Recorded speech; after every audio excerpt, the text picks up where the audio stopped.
Oke, selamat berjumpa kembali pemirsa JBTV. Hari ini kita akan berbincang-bincang soal isu paling hangat dalam beberapa hari belakangan ini, mungkin berapa bulan ya, berapa bulan juga. Itu soal pemekaran. Nah, kita kedatangan Bang Yoris Raweyai, ini anggota DPD ya sekarang ya di dan DPD itu, Ketua MPR for Papua. Ya, dan Ketua MPR for Papua. Jadi kalau DPD itu Dewan Perwakilan Daerah ya. Ya. Nah, kalau MPR for Papua ini mungkin Bang Yoris bisa ceritakan sedikit ini apa kah? Jadi memang kita lihat bahwa dulu di DPR itu ada kaukus.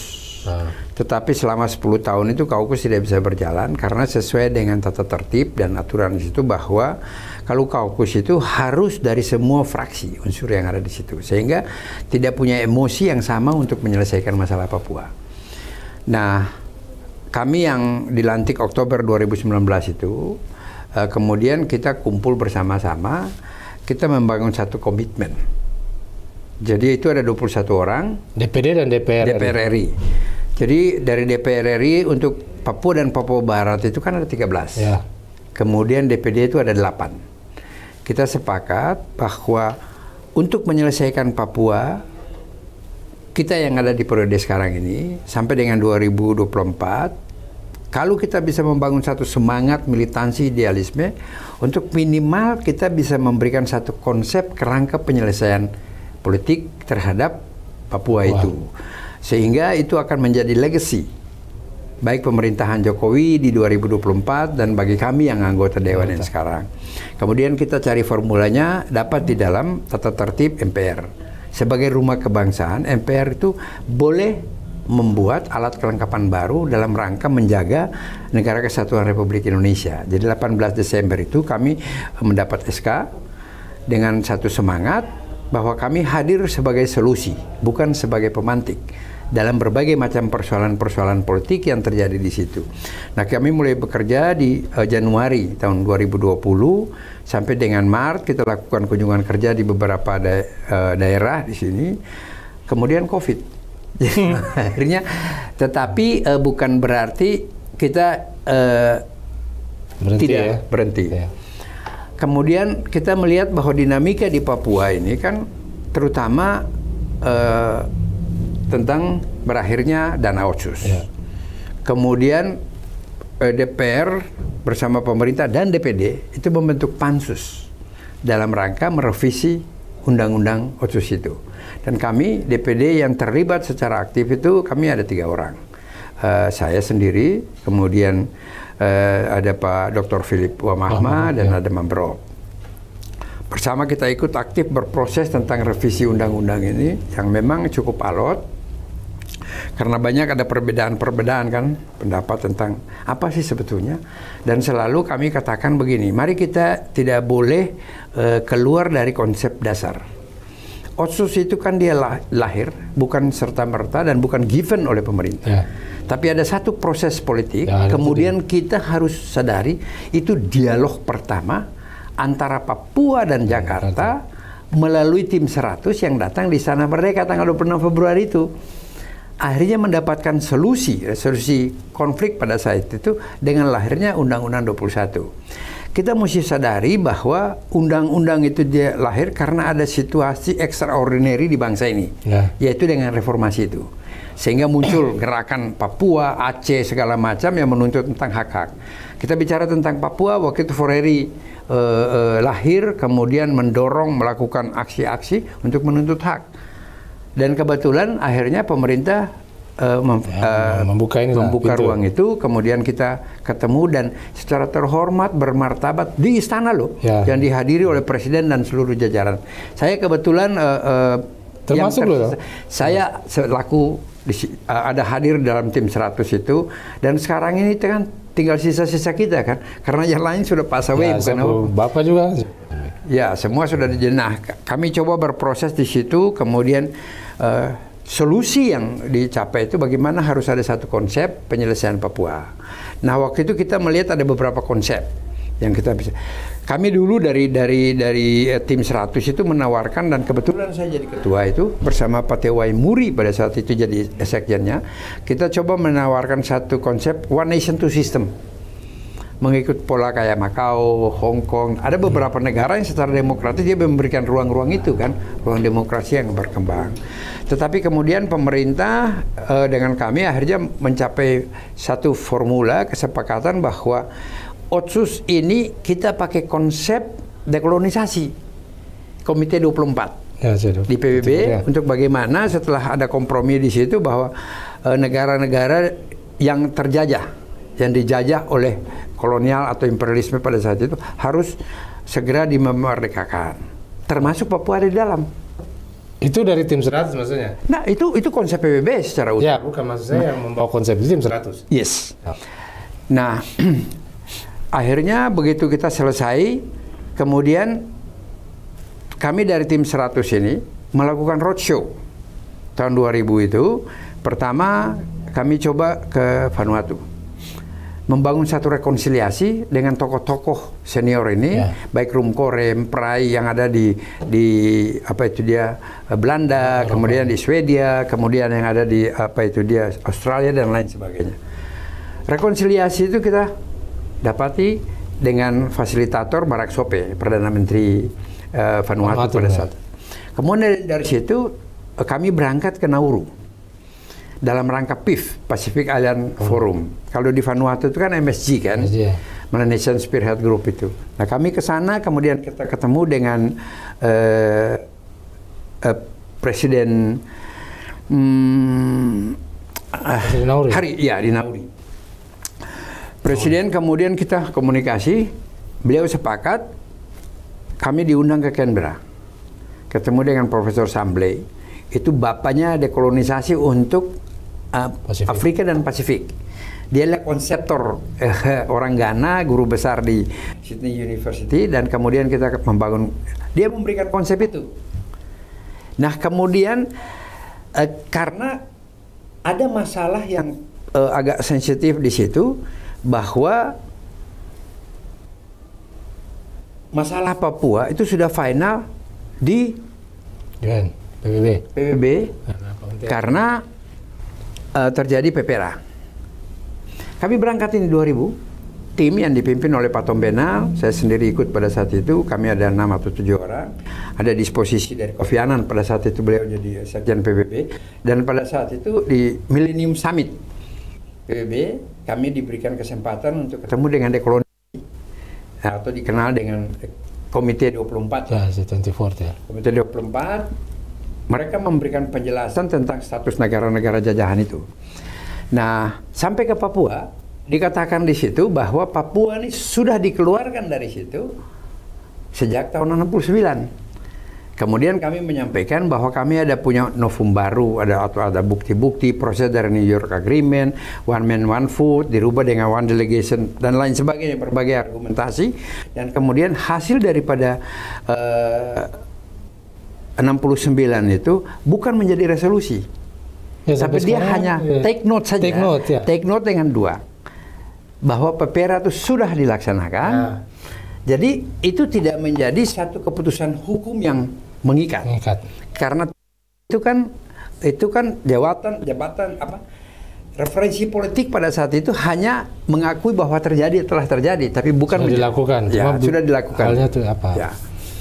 Nah, dari situlah kita pulang kembali dari sana, kemudian kita melakukan konsolidasi pergantian antara Habibie ke Gus Dur. Kami ketemu dengan Gus Dur. Kami ketemu dengan Gus Dur menyampaikan konsep ini karena transisi itu, karena kami mau melakukan Kongres dan MUBES, Kongres Presidium Dewan Papua, yang kedua, kemudian Musyawarah Besar Adat Papua juga. Nah itu dan dibantu oleh pemerintahan Gus Dur. Waktu itu Gus Dur cuma bilang, apa saja kalian minta tapi satu, jangan minta merdeka. Ya. Nah kami waktu itu memintakan untuk mengembalikan jati diri orang Papua itu apa? Dengan pertama, boleh mengibarkan bendera bintang kejora, Hasil lebih rendah tuh. Ya, itu teknisnya saja. Tapi itu kan jati diri kita. Kemudian lagu. Hai Tanahku Papua itu menjadi lagu. Soal orang mau tafsirkan bahwa ini buatan itu soal lain. Tapi itu jati diri orang Papua yang perlu untuk ditelus ditanamkan kan. Nah, beliau setuju dan di Kongres itu dan di MUBES itu disepakati itu kan. Dia kembalikan juga nama Papua. Ya, kembalikan nama Papua dengan sendirinya kan. Siap, memang kalau kita pikir masa ini pulau, sejatinya dulu kan dibilang Nikunia. Terus kemudian proses sejarah politik dibilang jadi Netherlands Nikunia. Kemudian 19 Desember Bung Karno dengan trikolornya ya kan Irian Barat. Kemudian jadi Irian Jaya. Ini gimana nih, berarti memang ada sesuatu di balik itu semua. Nah, kita prosesnya kita ikuti semua dan setelah kongres dari itu kemudian kita menuntut hak-hak itu kan. Nah, dengan Otsus itu sebetulnya, jadi saya kebetulan termasuk di tim pada saat itu dan pembahasan revisi Otsus pun saya terlibat. Yang sekarang ini. Jadi memang waktu itu kita mesti pahami bahwa roh dan semangat daripada Otsus itu adalah bagaimana memberikan afirmasi dan memproteksi orang asli Papua terhadap 4 hal itu. Pendidikan, kesehatan, kemudian infrastruktur, selama 20 tahun dibiayai oleh negara melalui dana alokasi umum. Nah, ini selama 20 tahun kan yang pertama. Nah, dari rangkaian ini, maka mekanismenya setelah undang-undang disahkan pasti ada PP dong, peraturan pemerintah. Kemudian ada mekanisme baru dalam sistem pemerintahan, yaitu harus ada keterwakilan kultur orang Papua yang kita sebut dengan MRP, Majelis Rakyat Papua. Nah, kemudian dari PP itu kan ada turunan sebagai instrumen utama yang mengimplementasi semua atau yang menjabarkan undang-undang melalui peraturan pemerintah. Nah, itu harus MRP, DPRP, dan Pemda harus mampu membuat satu perdasus yang sinergi dengan peraturan pemerintah, karena ini pelaksana paling depan kan. Nah, ini mulai dari zaman Pak Bas kita sudah coba evaluasi, kita coba menggabungkan, belum ada kesepahaman di situ, masih ada ego. Itu harus jujur kita akui. MRP mengaku dengan pokoknya pemerintah daerah mengajukan ada cukup banyak, ada kurang lebih 17 sampai 19 perdasi dan perdasus. Ternyata itu terhambat di Jakarta, tingkat pusat.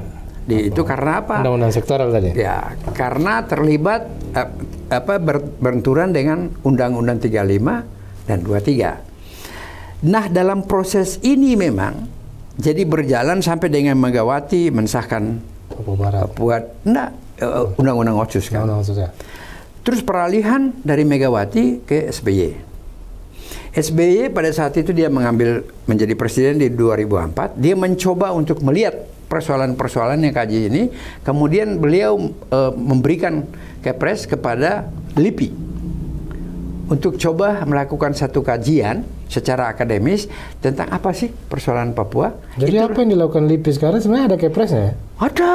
Yang akhirnya mereka keluar roadmap Papua. Ya, itulah kemudian melahirkan roadmap Papua. Ya. Saya waktu itu sudah di DPR. Kami bertentangan di situ dan saya ikut. Jadi itu kan LIPI kerjasama dengan JDP, dengan semua stakeholder di sana, dengan tentu konsep-konsep ini nih yang kita harus memberikan apresiasi kepada almarhum Profesor Muridan. Ya. Dia dengan kemudian ada Cahyo, ada Putri, ada Rosi, segala macam. Mereka ini kan lembaga kajian.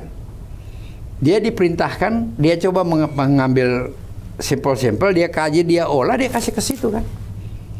Nah, di saat pemerintah SBY sekitar 2004, 2005 sampai 2006 mengkaji bahwa ini nggak bisa, tidak sesuai dengan semangat dan ideologi NKRI. Akhirnya itu ngambangin, tidak pernah terimplementasi. Kemudian pemerintah di SBY di periode pertama itu melakukan judicial review tahun 2008 terhadap Undang-Undang Otsus ini.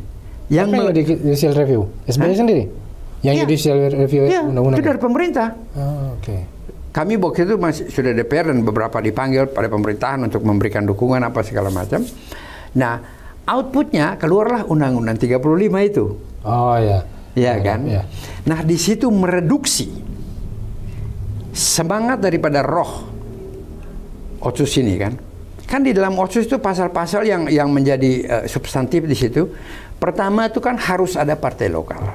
Ya. Kemudian bagaimana kita harus membangun satu lembaga yang KKR, Komisi Kebenaran Rekonsiliasi. Iya kan? Ini politik punya. Ya.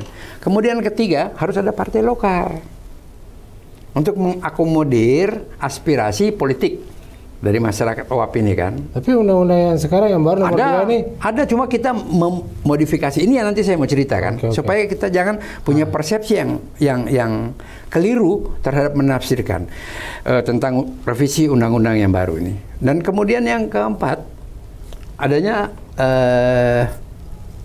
pengadilan HAM di tanah Papua. Iya kan? Ya. Nah, ini semua mereduksi itu, dan kami waktu 2008 itu 18 sudah sampaikan 2008 bahwa nanti di akhir program pembiayaan Otsus ini akan timbul masalah karena ini rohnya di sini kan, ya, tapi ini direduksi kan, dipakailah 35, kemudian 23 tentang apa itu dia kan pemerintahan umum, desentralisasi dan lain sebagainya berjalan. Nah, kita lihat sekarang tiba-tiba ini habis. Mau habis kemarin, ribut tuh, pusing semua. Ribut segala macam, menolak Otsus apa segala macam. Kami waktu itu menerima semua aspirasi itu kan. Saya setuju. Saya selalu katakan begini, saya mau objektif aja. Apakah dana-dana Otsus yang teman-teman, saudara-saudara bilang tidak bermanfaat apa segala macam? Kalau saya begini, sepanjang itu masih diturunkan oleh pemerintah pusat ke daerah, kita tidak perlu ribut dengan pusat. Oh, dia kasih duit itu. Kau kasih duit ke saya. Sekarang kalau saya tidak manfaatkan itu untuk kepentingan mensejahterakan masyarakat Papua, salah siapa? Iya kan?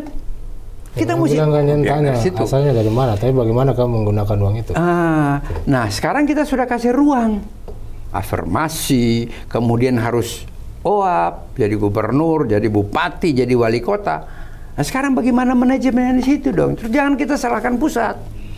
Iya kan? Ya, nah, makanya saya bilang waktu itu kita ada proses itu, saya selalu mau menyampaikan objektivitas saja. Saya ini kan tidak, kita dulu yang berjuang untuk itu, Bos, tapi kita harus kembali kita lihat.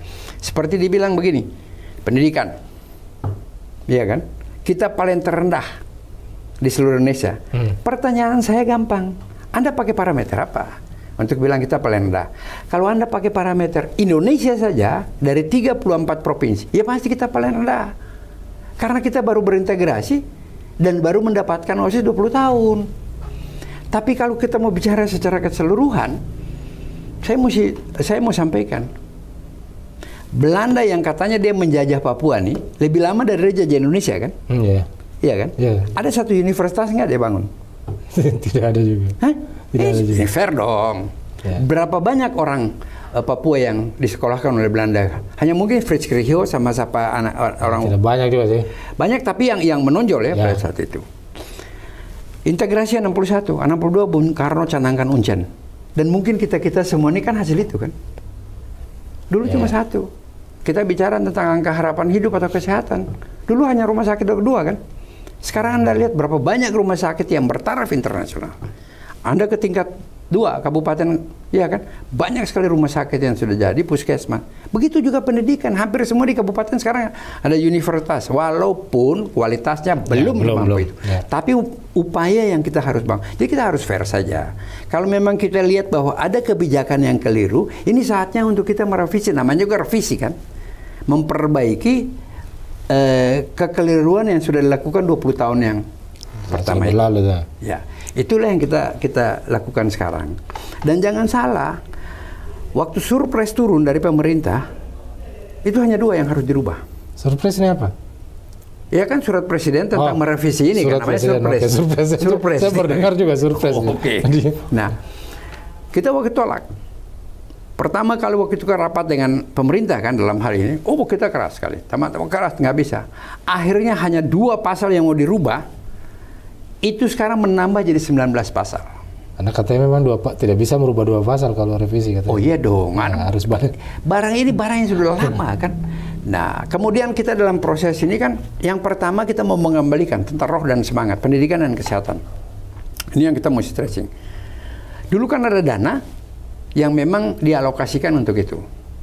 Sebanyak 2%. Dan untuk pendidikan itu kan 20%. Ya. Kesehatan 10%. Di dalam revisi yang baru ini, pemerintah punya kewajiban untuk memberikan jaminan pendidikan bagi orang asli Papua mulai dari sedini mungkin, dari PAUD sampai dengan sekolah yang tertinggi, dengan minimal biaya 35%, bukan 20%, minimal loh, 35%, bos. Berarti bisa naik ya, itu minimal. Ini minimal.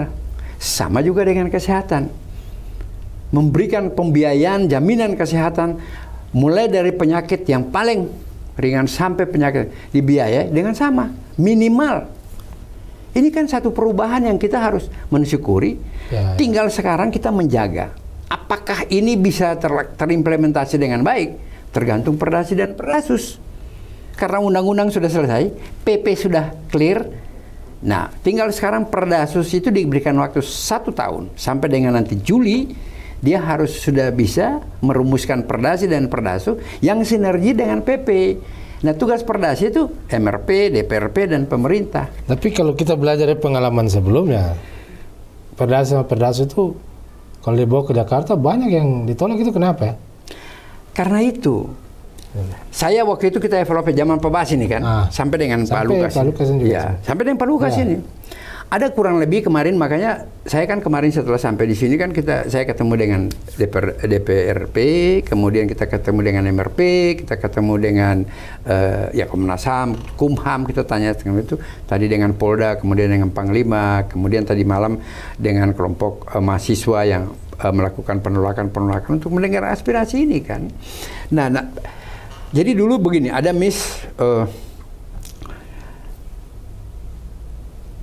Perdasi dan Perdasus itu harus linear dengan peraturan pemerintah ya. Sehingga bisa terimplementasi. Ada ego sektoral, seakan-akan buat sendiri.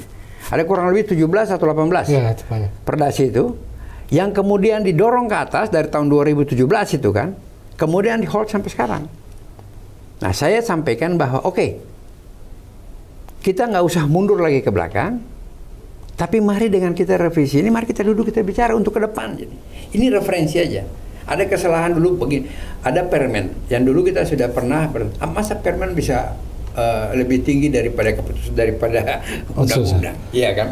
Bahwa semua Perdasi dan Perdasu harus dikonsultasikan ke pusat. Itu ya, itu makanya saja. Saya bilang permen saja masih bisa melawan. Tapi kan kembali kepada daerah dong. Daerah juga pergi terus juga ke Jakarta. Ke sana, tapi kalau tidak ada hasil, gimana? Masa ketemu saya juga heran juga, Mas. Kenapa dia mau pergi urus Perdasu sana terus? Tadi malam saya bilang ketemu di MRP, kami sudah punya. Jangan pikir itu yang lalu. Itu prioritas pertama. Sekarang ini kalian harus bikin yang sesuai dengan PP hasil revisi. Siapa kalau nanti nggak bisa. Ya kan ini kan periode yang lamanya dong. Dan satu yang penting juga dari Perdasu dulu ada Perdasu soal migrasi. Ya. Artinya membatasi orang dari luar Papua untuk masuk Papua. Karena ini menurut saya penting juga. Ketika kita bicara afirmasi, kita bicara itu, ya migrasi juga harus kita batasi. Dan maksudnya kita bukan mengecualikan, tapi ya itulah afirmasi itu. Nah ini juga bukan imigrasi saja. Yang paling penting itu bagaimana menata yang kita mau ribut itu. Migrasi intelektual. Itu yang juga lebih penting menurut saya. Ya tapi kita nggak mau bikin dop yang baru nih. Dop. Mana dari mana?